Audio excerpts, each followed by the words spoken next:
La furgo hemos visto que trabaja por un lado con electricidad, también hemos utilizado agua, y por último la cocina necesita la utilización de gas.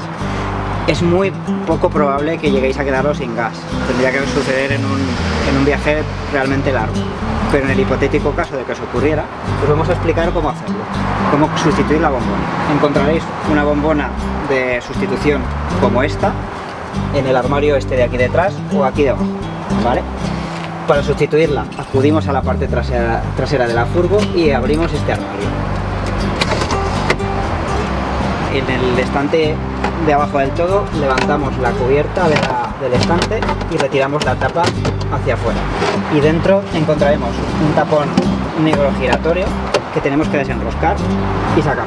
Una vez hemos desenroscado este tapón encontraremos la bombona que se nos ha quedado vacía, y lo que haremos será cerrar el regulador girando la ruleta roja hasta la derecha a tope, y cuando lo hayamos hecho desenroscamos el regulador de la bombona.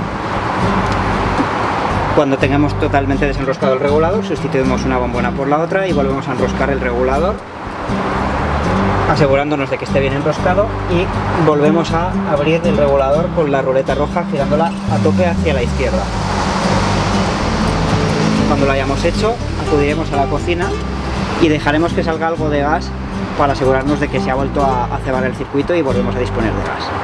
Y con esto ya habremos sustituido la bombona y podremos continuar nuestro viaje con total tranquilidad.